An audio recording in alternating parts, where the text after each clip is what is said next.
Olá, bom dia para você que está aqui com a gente, bom dia para você que nos acompanha aí conectado na sua casa. A gente está muito feliz aí de continuar em adoração e louvor ao nosso Deus, nesse dia de adoração que é o sábado, né? Você é bem-vinda aqui, você é bem-vindo aqui a adorar ao nosso Deus conosco, e agora a gente vai estar aí iniciando o estudo da lição da Escola Sabatina, a recapitulação da lição que nós tivemos nessa semana, e hoje a Escola Sabatina está sob responsabilidade dos jovens, e eu tenho aqui duas convidadas especiais, uma mãe e uma jovem que vão nos ajudar aí na recapitulação da lição, e convido você a pegar a sua Bíblia, a sua lição nesse momento, para a gente recapitular o que a gente estudou durante essa semana. Tati, Duda, por favor, fiquem à vontade. Feliz sábado a todos. Bom dia, igreja. Quanto tempo? É muito bom a gente estar aqui para poder bater esse papo junto, né? E domingo é Dia das Mães, e eu fiquei pensando, quem é que a gente vai chamar aqui dos jovens para representar os jovens, né? Mas a gente tinha que ter uma mãe. E aí, uma jovem e uma mãe, então, para a gente recapitular a lição. Eu estou aqui só de moderador aí, quem vai falar tudo hoje aí são as duas, né?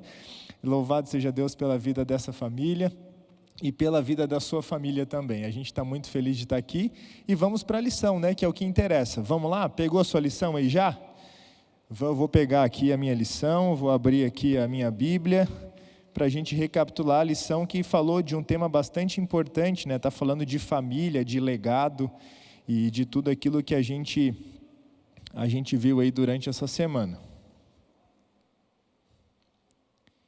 Convido você aí que está nos assistindo, nos acompanhando, você pode participar conosco aí através do chat, né, aí falando, interagindo com a gente. Tem um link especial para os pedidos de oração e você é nosso convidado aí então para participar, para interagir aí com a gente, beleza?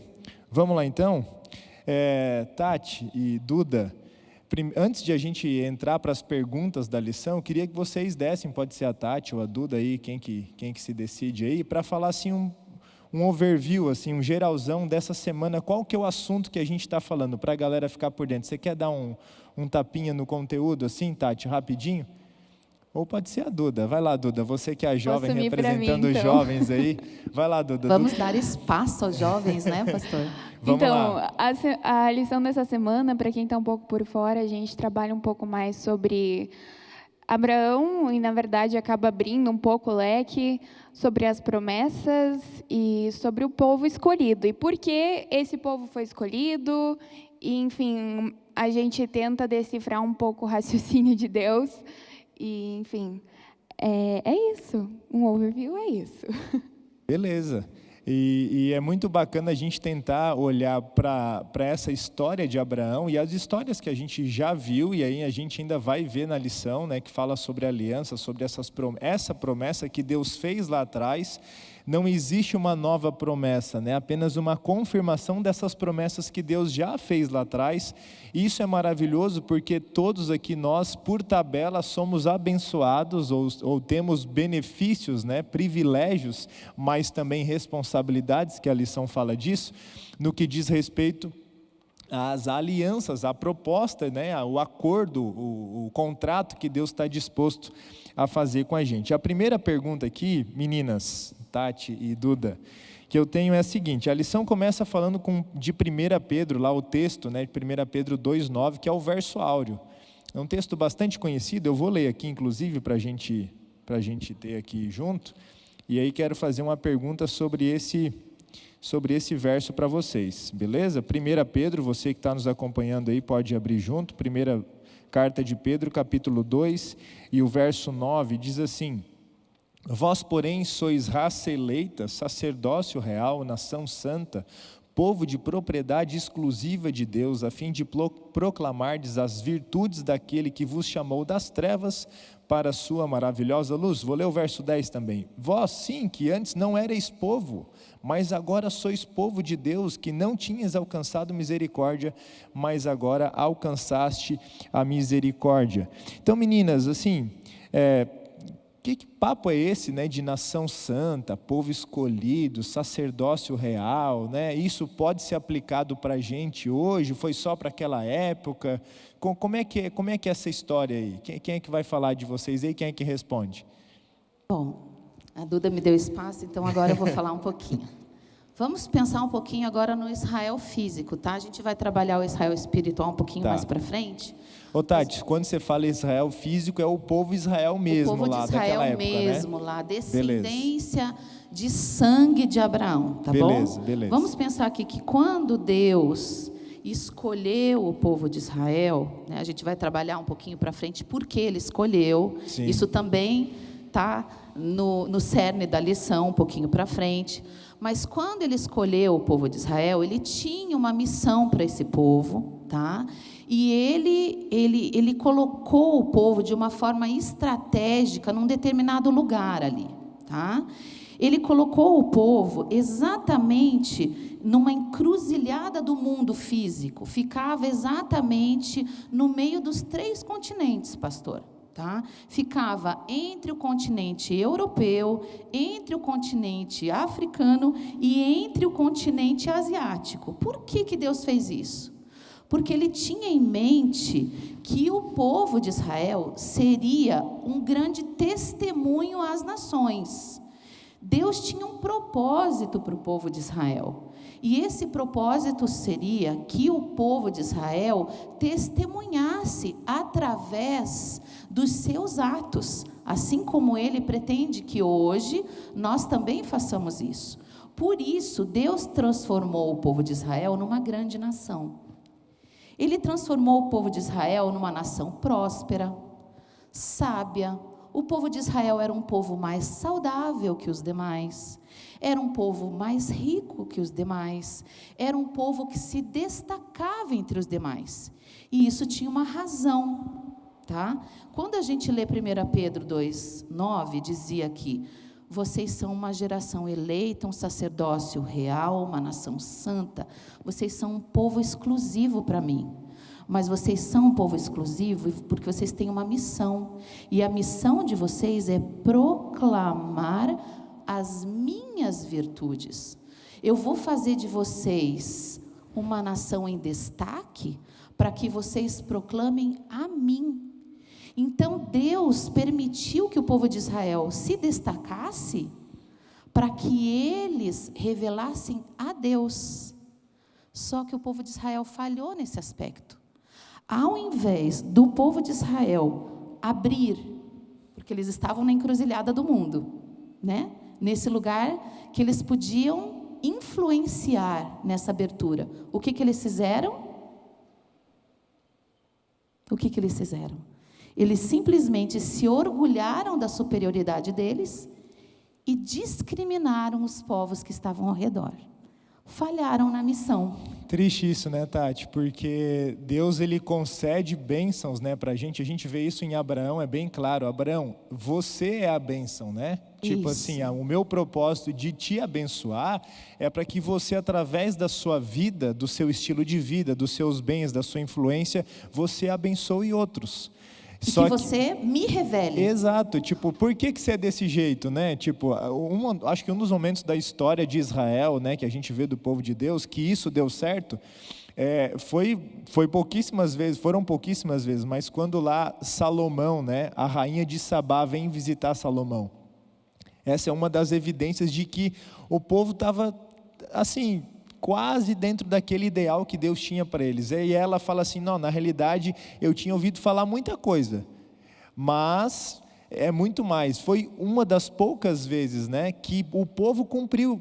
Das outras vezes, Tati, Duda e queridos irmãos que nos acompanham, a gente vê bem o contrário, o povo sendo influenciado pelas nações vizinhas e adorando os deuses pagãos das nações vizinhas. E esse não era o plano de Deus, como você falou, né?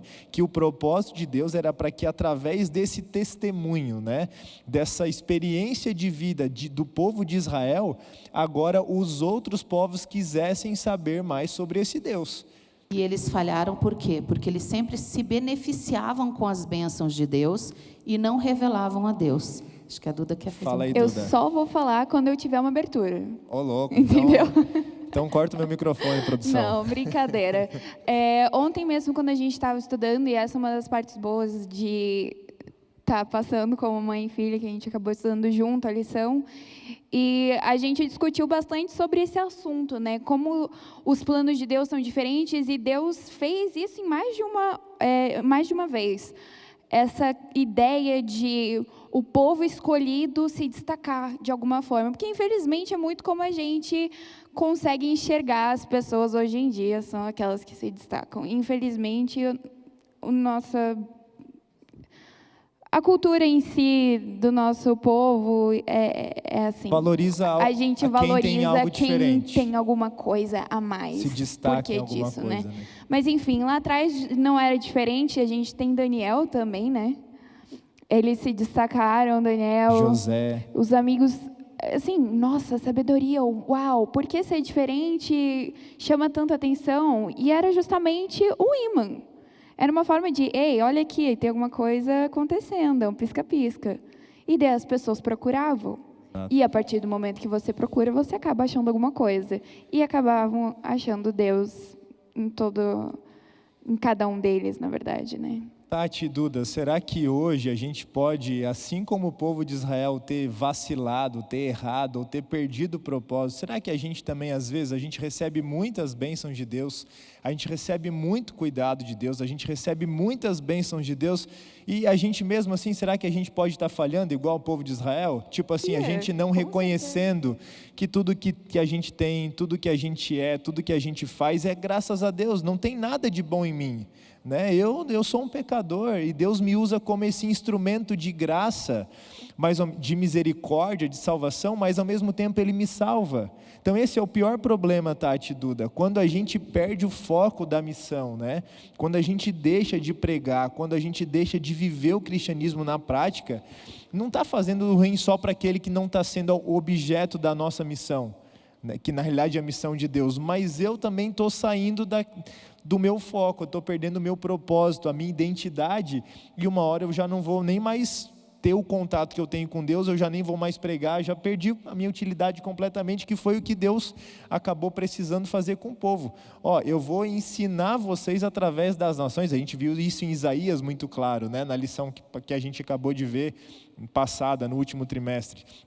Eu vou usar pessoas e nações que não creem em mim, como instrumento de salvação para vocês, só para chocar o mundo aqui, já que vocês estavam se achando aí, que vocês eram os bons, eu vou mostrar para vocês como é que se resolve essa equação, né? Muito triste, e eu faço um apelo aqui nessa primeira pergunta, né, que a gente está vendo aqui, falando de Israel, mas a gente pode aplicar a gente também, que você e eu não sejamos essas pessoas, né? Que você e eu não sejamos aqueles que desprezam, que descartam, que ignoram as misericórdias de Deus.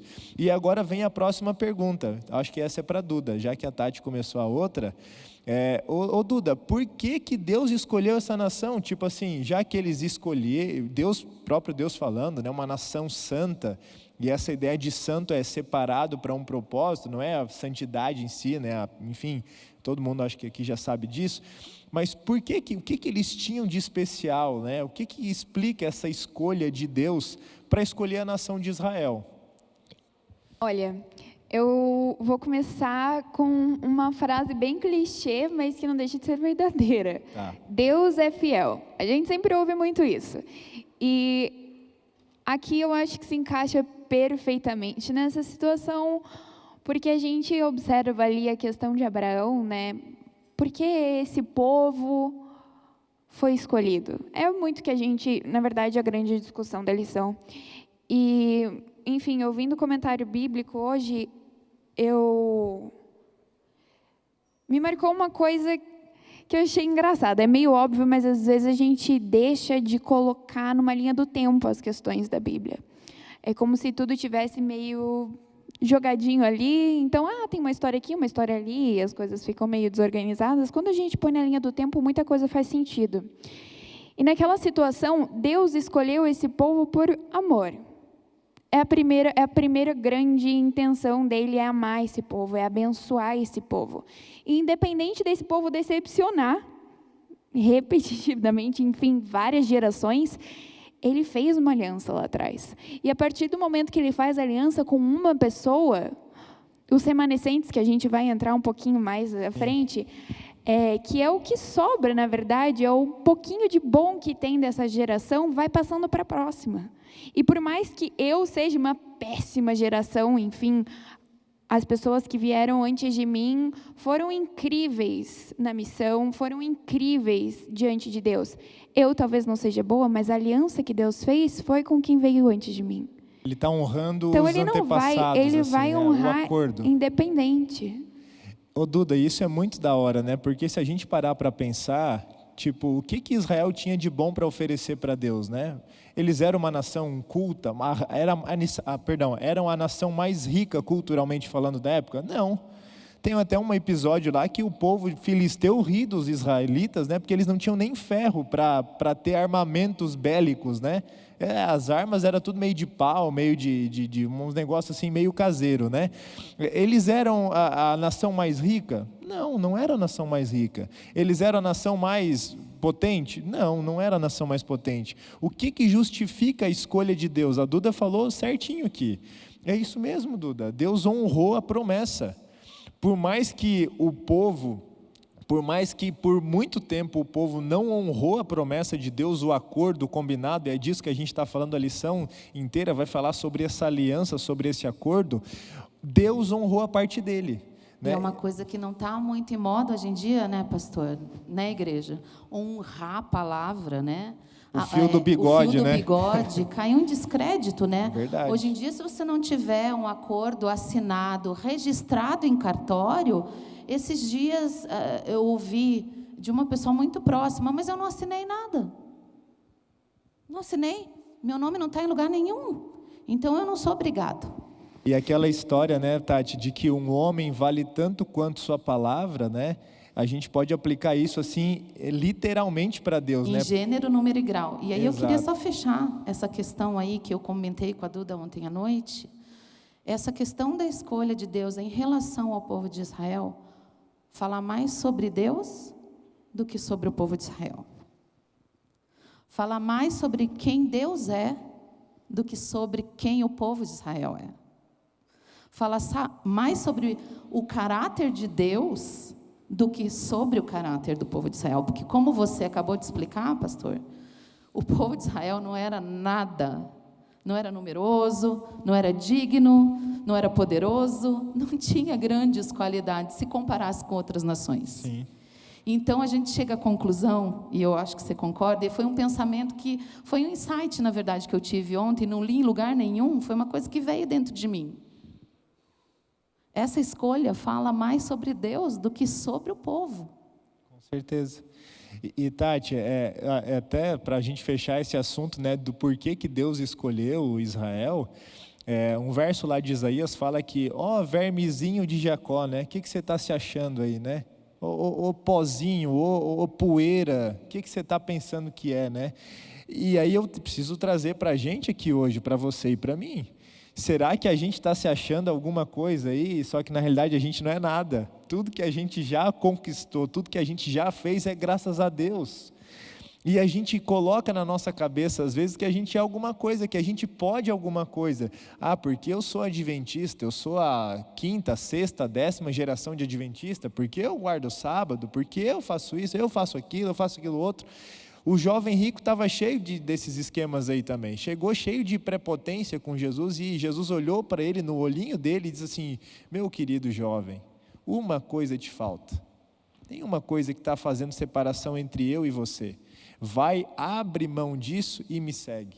E como a gente questiona tudo, né, pastor? Acho que a parte Duda, segunda que você vai entrar agora, como a gente questiona, né? Demais, a gente questiona demais. se Deus demora, a gente questiona por que Deus aparentemente castiga, aparentemente é vingativo. A gente está o tempo todo questionando, né? Como se a gente tivesse alguma capacidade de enxergar o que Deus enxerga e de visualizar o que Deus visualiza, né?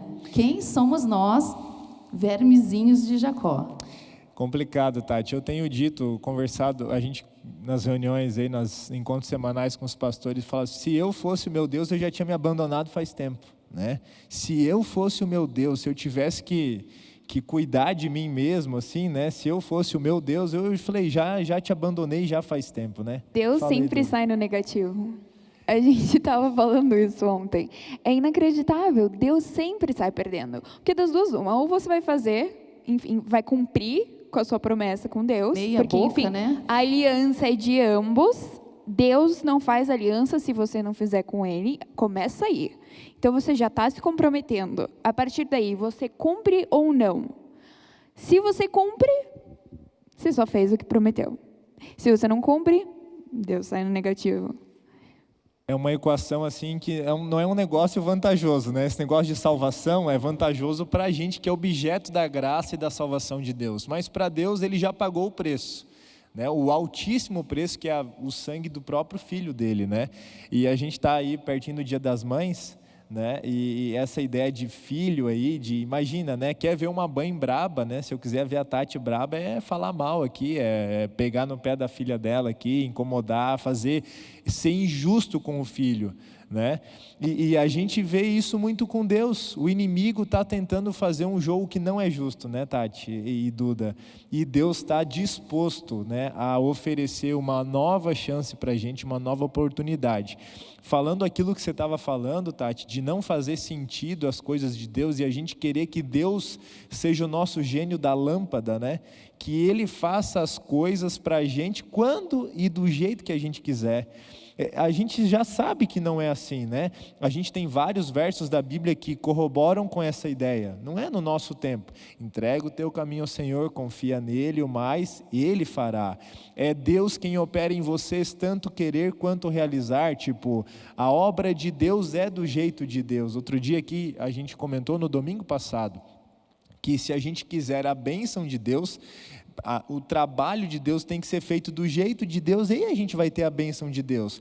Como é que a gente lida, Tati e Duda, com essa frustração, né, de a gente, teoricamente, o povo de Israel era a terra.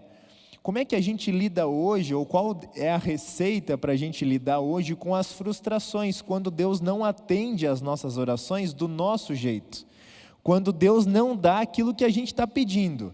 Né? Tipo, eu quero uma coisa, Senhor, eu quero desse jeito, e Deus não atende desse jeito, Ele atende do jeito que precisa ser feito. Como é que a gente lida com isso? Eu pensei numa coisa agora, que eu não tinha pensado antes. As nossas frustrações, elas estão diretamente ligadas às nossas expectativas.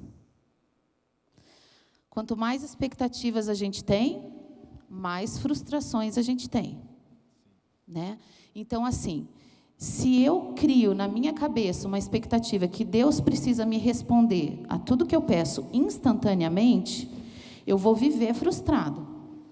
Agora, se eu entendo, em primeiro lugar, ali Gênesis 35:12, né? Quando Deus fez a Jacó a promessa, né? A terra que ele falou, a terra que dei a Abraão e a Isaac também te darei, e depois darei a tua descendência. Só que isso demorou mais de 400 anos para acontecer, né?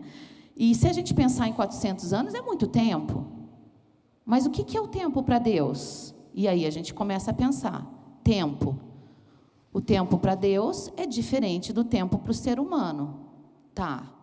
Então, já muda a perspectiva. Isso em primeiro lugar, o tempo de Deus não é o nosso tempo.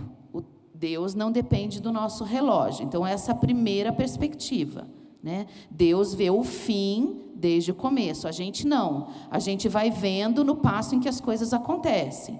A gente quer ver as coisas acontecerem na medida em que a gente vive. Deus não, Ele é eterno. Então, Ele enxerga o fim, o princípio, o meio, tudo ao mesmo tempo, porque Deus é atemporal. Nós não.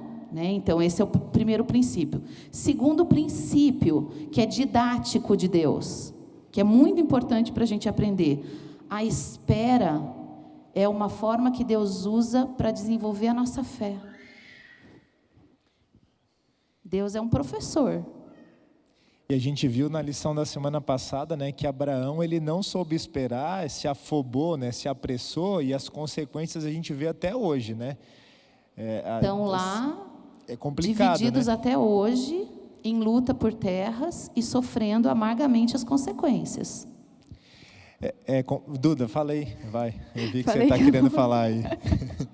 Eu vou entrar com o board, E o mãe. tempo está engolindo Esse a é o gente. momento. Não, tá eu tudo não posso, certo, tá eu não tudo posso ir certo. embora sem falar Não, fala essa aí. analogia, porque eu sou muito das analogias, entendeu? Eu acho que é assim que a gente entende melhor as coisas. E eu gosto muito de filme de suspense, filme de investigação. FBI, todo mundo sabe, todo mundo conhece. Então, tentem pensar comigo. E se eu sentir que vocês não estão entendendo, eu vou levantar e eu vou fazer um teatro para vocês entenderem, entendeu? Porque eu sou assim, então vocês vão entender isso. Sabe aqueles boards, quando... seria um board, seria qualquer coisa aqui. Eles colocam todos os fatos dos crimes e várias coisas diferentes acontecem, em momentos completamente diferentes. E daí, no começo do filme, você não consegue entender porque nada está associado a nada. Você fica, nossa, mas nada a ver. Informações Né? aleatórias, Vamos falar, assim, num tipo, quadro, de um serial né? killer, por exemplo. Muitas vezes eles ficam muito tempo sem agir. Não vou entrar no mérito, mas às vezes algo acontece lá atrás e daí dá mais 15 anos e acontece de novo e você fica tipo, tá, mas no filme, né, eles falam, não, mas não tem nada a ver, são pessoas diferentes, criminosos diferentes, e no final do filme sempre tem aquele fiozinho, né, ligando tudo e fala, uau, na verdade tudo fazia sentido, o cara era extremamente inteligente e ele manipulou todo mundo. E eu sinto que é a mesma coisa, a trama de Deus. O plano de Deus é uma teia. Então tem lá os 400 anos de Abraão, tipo, cara, nada a ver, não está associado. Como assim não está associado? Quem Tudo disse está que não, associado, né? tudo está interligado. Então, se você pegar lá o fiozinho, o cordãozinho, você vai ficar, uau! Se você sai um pouco da história e enxerga tudo acontecendo, tudo faz sentido. A Duda deu essa ideia, esse exemplo do filme, né? Quando você vê várias cenas que não, aparentemente no começo do filme não tem nada a ver, personagens que não se conhecem e que não tem nada a ver, e no decorrer do filme você vai entendendo que todas as histórias estão interligadas. Quem assistiu aquele filme? Você acredita? Sabe que no final tem uma música do Leonardo Gonçalves? Acho que muitos de vocês assistiram, é um filme gospel, muito bonito. E no final, eles fazem uma ligação bem interessante, que eles explicam que a vida do ser humano é como se fosse um tapete que está sendo tecido por Deus. Nós somos do tamanho da trama do tecido, do fio do tecido. E nós não enxergamos além daquela trama, porque nós somos do tamanho do tecido. Deus enxerga tudo de cima. E como Ele é esse tecelão habilidoso, Ele está tecendo todas as tramas de forma perfeita. Só que nós não enxergamos isso, porque nós temos o tamanho de cada um de nós. Então, muitas coisas não fazem sentido, como esperar o tempo de Deus, as consequências dos nossos atos, que é o que está em Deuteronômio 8, né? Bênçãos e maldições, que não são formas vingativas de Deus tratar com o ser humano, mas consequências naturais dos nossos atos. Deus não pode deixar as consequências daquilo que a gente faz de lado, senão a justiça dele seria deixada de lado. Tá? E aquilo que Lúcifer falou de Deus, né, ele seria só graça, e a justiça seria colocada de lado, e Deus não seria o Deus que a gente crê que Ele é, porque Deus é graça e justiça ao mesmo tempo. Então, fechando só essa questão da trama, se a gente tivesse condição de sair, como a Duda falou, ter essa visualização, sair do tamanho que a gente é, do tamanho da trama, e olhar de cima, a gente enxergaria todas as nossas vidas sendo entrelaçadas, e Deus tecendo tudo isso de forma perfeita. Então, a espera, as consequências dos nossos atos, quando a gente precisa, às vezes, ser corrigido por Deus, passar por um período no deserto, como Moisés passou, o povo de Israel tendo que esperar um tantão, Moisés que não entrou na terra prometida, entende? Todos os personagens que passaram por, entre aspas, castigos, né? Consequências dos seus atos, são essas tramas sendo tecidas por Deus, para que no final esse tapete seja o quê? perfeito de quem Completo, olha né? lá de cima. Tati, isso é muito interessante o que você está falando, porque lembra a gente das nossas limitações, lembra você e a mim das nossas limitações, que a gente não é capaz de tudo, que a gente não pode tudo e a gente depende de Deus. A gente olhar para a história do povo de Israel hoje, a gente entende muitas coisas que com certeza eles não entenderam. Assim como talvez você já consegue olhar alguns pontos, algumas ocasiões, situações isoladas da tua vida, que lá atrás não faziam sentido. Hoje começa a fazer sentido. Nossa, aquele não que eu recebi lá de um emprego, me oportunizou uma outra chance lá na frente que agora eu entendo. E isso tem que pautar a nossa ação de hoje para frente. Com o que a certeza. gente viveu no passado. Com certeza. Né? Porque senão a gente vai viver sempre inseguro. Mas olhando o que Deus já fez, é um texto que a gente tem do Espírito Sim. de Profecia, olhando o que Deus já fez no passado, a gente tem segurança de que Deus vai continuar guiando a gente para o futuro. Isso é tudo na falei teoria, disso. né, gente? Não, é muito bonito. Porque assim, né? é justamente o que a gente discute na lição, que é Deus tem a promessa, Deus é um pai de promessa, é o pai da promessa e ele é o pai de tudo, na verdade, né? Eu não vou nem... Não, mas é isso mesmo, a Duda. promessa é justamente, poxa, a gente tem aqui uma perspectiva de algo que o meu Criador me prometeu e mesmo assim eu não tenho paciência de esperar. Eu quero que as coisas aconteçam no meu tempo e é nisso que a gente toma atitudes que acabam dando lá no dodóizinho, né? Mamãe fala, não faz que vai machucar, não faz que vai machucar. Você faz, você se machuca. E não é Deus sendo vingativo, não é Deus, então agora você vai ficar de castigo, você vai sofrer consequências. Na verdade, é exatamente isso. São consequências dos seus atos. E tem muita coisa, Duda e Tati, e queridos irmãos que nos acompanham, que estão aqui na igreja, que não é nem a culpa do inimigo e não é a culpa de Deus. É a culpa exclusivamente das nossas escolhas. Para a gente fechar essa questão aí das maldições e das consequências, vamos lembrar da história da serpente no deserto. Lembra que aconteceu? O povo começou a se rebelar e Deus falou assim, tá bom, vocês querem ser gente grande, vocês querem cuidar de vocês mesmos? Ok, então eu vou tirar minha proteção. Quando Deus tira a proteção dele sobre o povo começa a sofrer muito. Por quê? Porque Deus está prejudicando eles, está afligindo eles? Não, é porque Deus tirou a proteção. Quando a gente sai debaixo do guarda-chuva de Deus, debaixo do cuidado da proteção de Deus, a gente está por nossa conta e risco. Então, a gente escolheu deixar Deus de fora, a gente escolheu deixar Deus fora da equação. E Deus respeita a nossa escolha, a gente tem liberdade para escolher isso. Só que a gente também tem que lembrar que a gente vai ser livre também para colher as consequências do que a gente está plantando. E aí, por último, né, que eu acho que é a pergunta mais importante, deixando mais tempo aqui para essa pergunta, que vem falando do remanescente. Né? O texto muito bacana, depois vocês na resposta aí podem mencionar o texto, né? Que fala que eu vou deixar um remanescente humilde, né? Disposto a aprender, disponível, né? Que se coloque à minha disposição. Na realidade, Deus está mais preocupado com isso, com gente que se preocupa em obedecê-lo, né? Em reconhecer a soberania de Deus. E eu pergunto, Tati, será que Deus, e Duda, né, também pode responder, será que Deus hoje tem um remanescente? E se Ele tem, quem são esses remanescentes? Quais são as características desse remanescente, né? Desse povo, ou desse grupo, ou dessas pessoas que ainda continuam entendendo o que significa, o que simboliza a aliança, né? Essas promessas que Deus fez lá atrás. Então, a primeira pergunta, Deus tem um remanescente hoje? E se sim, quais são as características, né? Ou quais deveriam ser as atitudes desses remanescentes de Deus? Compliquei muito a pergunta aqui, não? Tranquilo. Tá tranquilo? Tá. Me ajudem aí, por favor. Primeiro, que a gente não tem a menor dúvida de que Deus tem um remanescente, porque Ele sempre teve um remanescente. Eu espero que Ele tenha, né?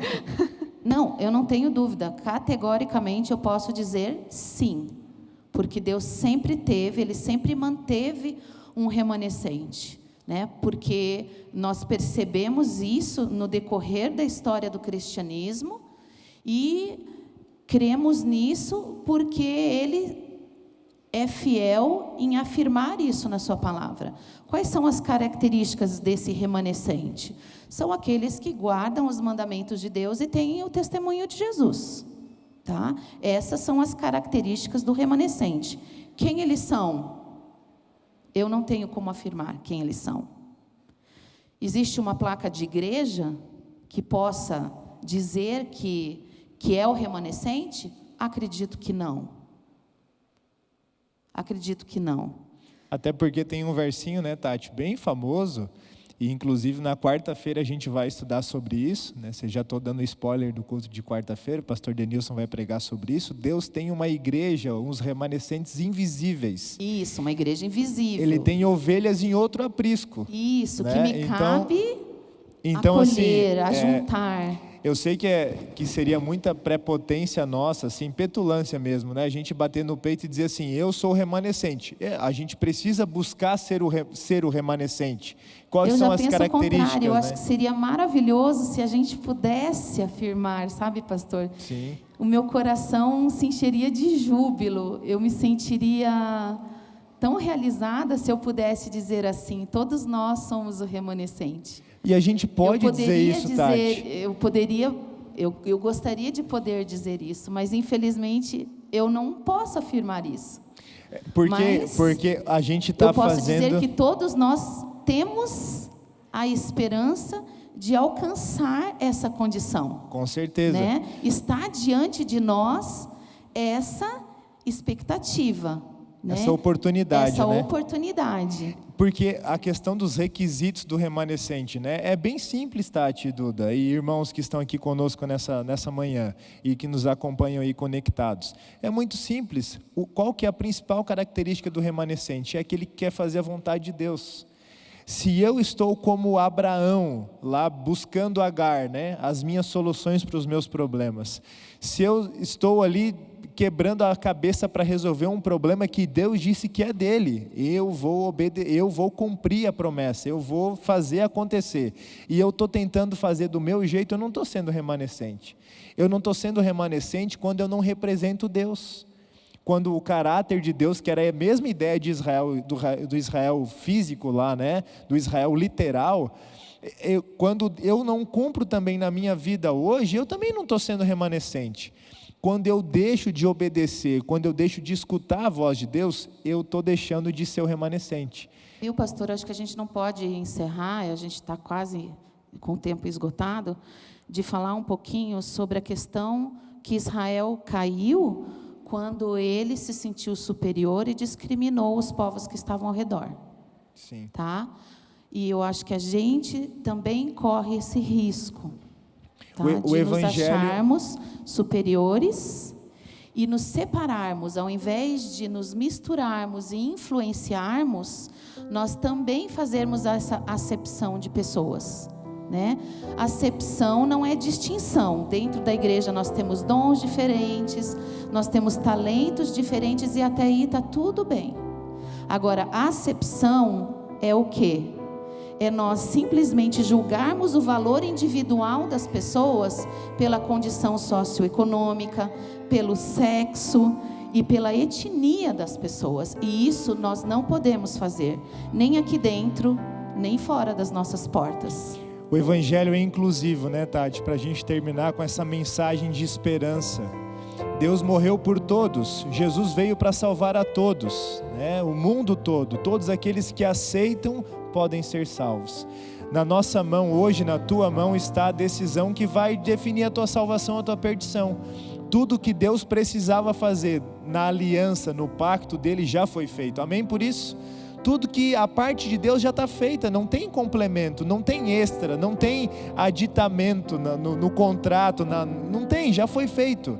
Agora o que cabe a você e a mim é a gente aceitar essa oportunidade, esse amor imerecido que Deus oferece para vocês e para mim hoje. Aceite, queridos irmãos aqui presentes, aceitem isso.